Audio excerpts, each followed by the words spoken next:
When people assume that there are battles that Kobe Bryant would not fight, they couldn't be further from the truth. This is a highly intelligent young man, not just because he speaks 3 different languages fluently, not just because he's a businessman who also happens to be an elite athlete, but he understands how to fight certain battles. Perfect example is the collective bargaining negotiations. Kobe Bryant was right there with Derek Fisher and those boys. He was ready to go to war on behalf of the Players Association in terms of their quest to fight against the NBA with the collective bargaining agreement that was reached. What he wasn't willing to do is engage in hooliganism, was engage in frivolous activity that would reap absolutely no benefits whatsoever, because he understood the climate. He understood that in a bad economy, when the NBA owners are talking about a 50-50 share of things, there are certain battles that you have to know how to fight. You have to know how to be a businessman. You have to know when to pick your battles. You also have to acknowledge and recognize when battles are there to be won and when battles are there to be lost.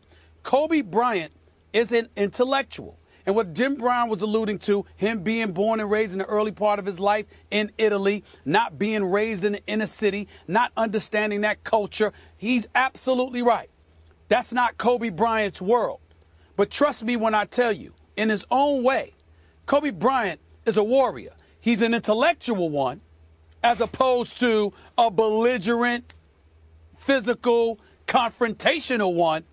But trust me when I tell you, the word warrior is apropos to him, because there are a lot of battles he will fight. He is just someone who dissects what is winnable, what is plausible, what makes sense, and what doesn't. And I think a lot of people sleep on him in that regard. He ain't perfect. Certainly wasn't perfect with Shaq, and we all know that. But if Shaq can forgive him, the rest of us can too. Beyond that, I think people are a little bit lost as to the warrior that Kobe Bryant is. Okay, so back to the question. If we could turn back the clock, as Jim Brown was doing, to 1967, and we could place Kobe at a superstar level in 1967, and Jim Brown called Kobe and said, would you come to Cleveland and participate in supporting Muhammad Ali's stance against the war in Vietnam, against being drafted? He wants to conscientiously object to the draft, to the war. Do you think Kobe would have gone the way we can see in the picture? Can we see the picture now? That was Mount Rushmore, with Ali in the middle, then Cassius Clay, obviously, Jim Brown to his left, Kareem, then Lou Alcindor, obviously, and the great Bill Russell. Mount Rushmore was there, those 3 especially, and several other NFL players standing behind them. Would Kobe have gone? Because Jim says Kobe, we wouldn't have even called Kobe. Would Kobe have gone to support this?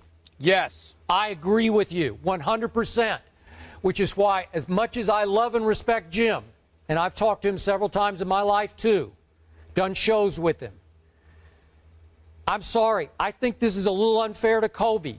And Jim went on, we didn't see the rest of the Arsenio clip, but Jim went on to say that because Kobe grew up in Italy, in another country, which was partially true. He spent his high school was obviously outside Philadelphia. First 8 years was in Italy. Yeah. He was in Lower Merion, playing in Philadelphia, right okay. Here. But, I'm not sure that applies. I don't know. I just, again, if we could do the hypothetical, we obviously don't have a draft to dodge today, but if we had a similar issue today, we've had superstar athletes who obviously were a little more protective of their brands. They wanted to stay out of any social commentary. Right. I'll throw Michael Jordan in there. I will throw Tiger Woods in there.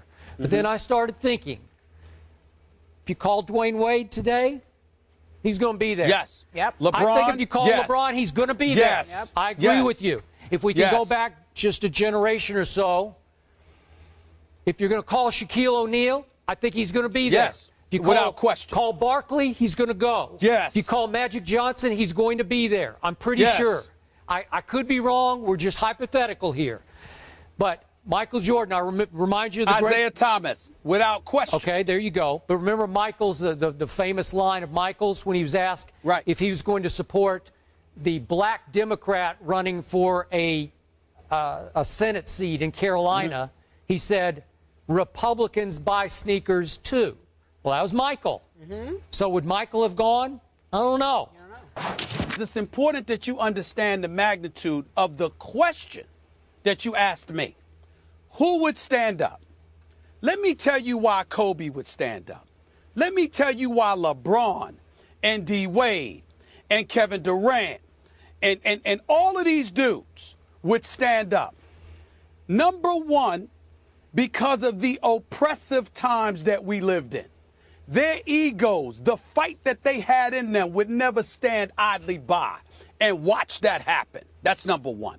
Number two, like you said, Skip, and this is what I think Jim Brown is missing here, the Mount Rushmore of individuals. See, where guys have a problem is when you're asking them to stand front and center and be on an island for themselves. Because then when they do that, and the fallout is imminent, because we know there's going to be a fallout, Skip, what transpires is that you have to trust that others will back you and cushion the blows for you that you're inevitably scheduled to take.